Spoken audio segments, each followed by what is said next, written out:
Hey there, welcome to Yoga Physio Zone. I'm Sinead, and today I'm going to talk about the 4 things that I wish that people with bad necks would actually do. So if you have pain in your neck, this one is for you. Okay, so the first thing is talking about alignment. Then we're going to talk about breathing, then we're going to talk about sitting posture, and then finally about strengthening. So let's talk with alignment. So I'm going to stand for this and show you. People with poor neck posture, I'm going to show you me now, I'm not perfect, but when you have poor alignment, your head goes forwards like that. You can see the way my back rounds, my head is poking forwards, putting massive amounts of pressure on the base of my neck here, my C6, okay? So good alignment then is when my chin is tucked in and the back of my neck lengthens like that, right?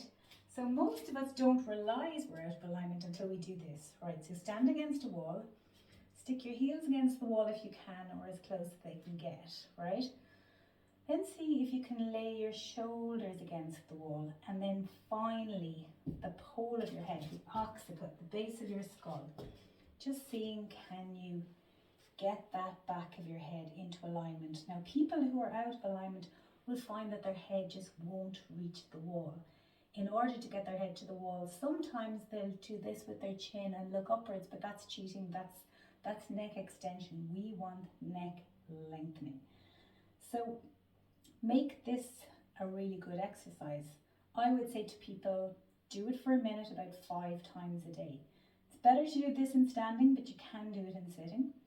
And so you're just trying to rest the heels against the wall, the back of the head, the back of the shoulders. Let your shoulders drop down. You might find if you're tight that your shoulders want to rest up here. In as much as you can, just drop them down and then see, can you breathe, not at the top of your lungs, but at the base of your lungs, and just hold it.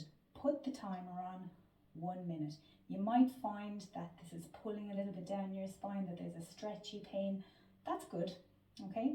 Now, if your head is away from the wall, you can always put a pillow behind it to just make up that gap and then squeeze into the pillow like that. And in time, it takes a few months, but in time people actually do reach that wall, or at least nearer than what they were doing, okay?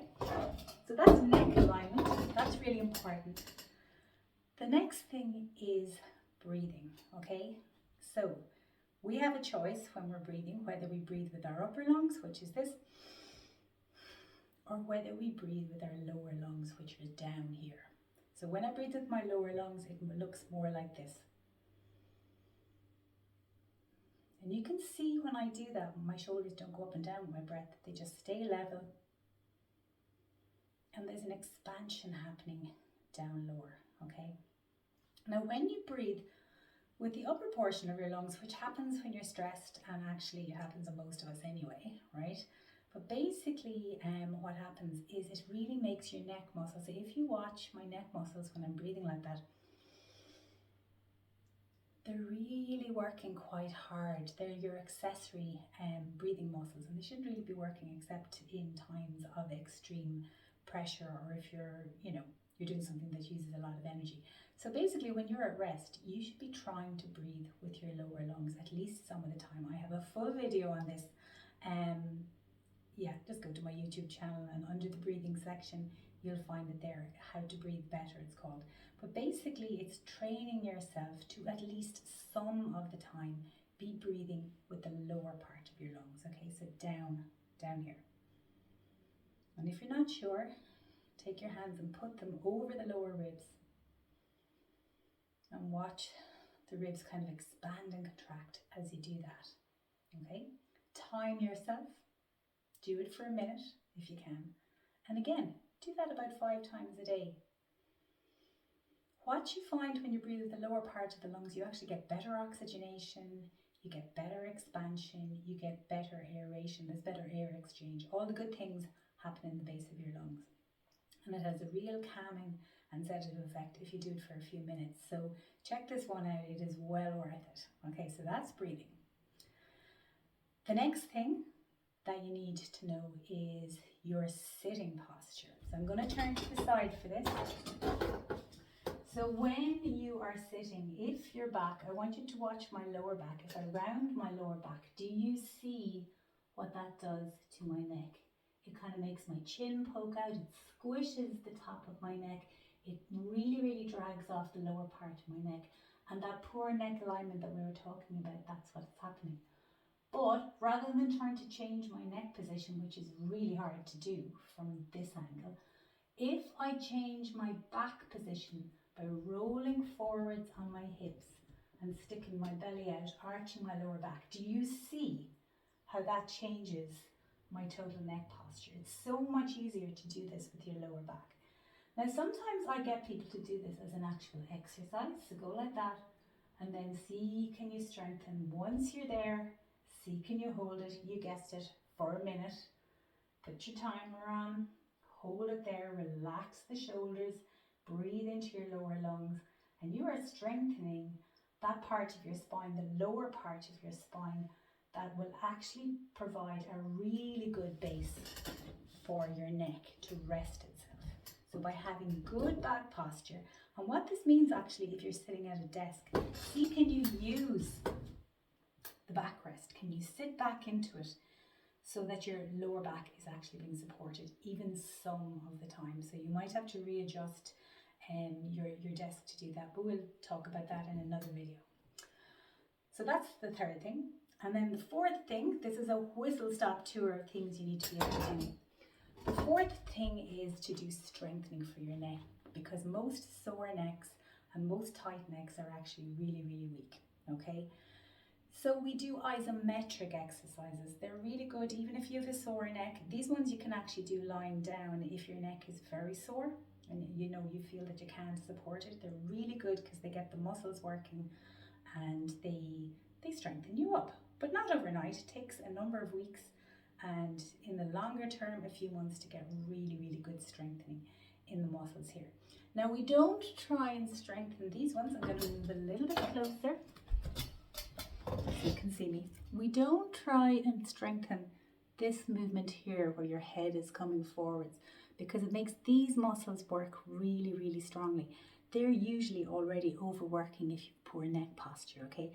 So we want to strengthen the muscles at the side of the neck, the back of the neck, and also the nodding muscle. They're really important muscles. So how we do this is we'll start with the side muscle. So this movement here, okay?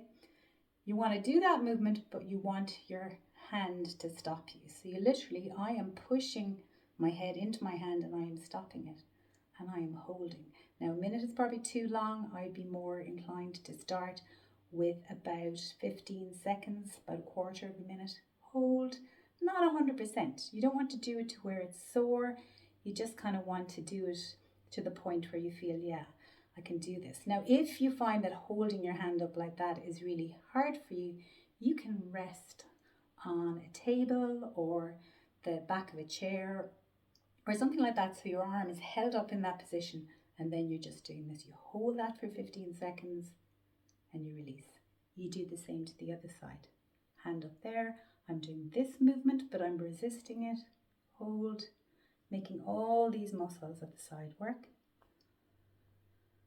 And then finally, second last, you want to do this movement here, okay? So it's a chin tuck. You put your hand back behind your head. And again, if you can't do this without your kind of shoulder being sore, you could even do this against a wall or the headrest in a car actually. And you're pushing the base of your skull and you're actually just pushing into your hand there, holding for 15 seconds and relax, okay? Do all of those 5 times, all right? And then your last one is the nodding movement there. Now that one shouldn't be done at full pelt at all.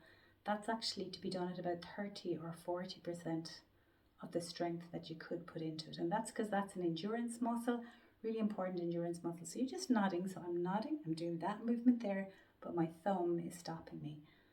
So I'm just nodding, holding, breathing, and that one you do for a minute. Endurance muscles need to work for longer. They hold our head upright all the time. Really important muscles, these ones. And then hopefully when you're doing that, these front big muscles aren't contracting, but the deeper ones are. Okay, my friends, those are your 4 things. Go for it. I promise you, if you do all of those things for a few weeks, you will notice the difference on your neck. And if you're having neck-related headaches, you will also notice your head isn't getting squished so much from bad posture, and you'll actually notice that your pain is reducing. So best of luck with that, and we'll talk soon. Bye now.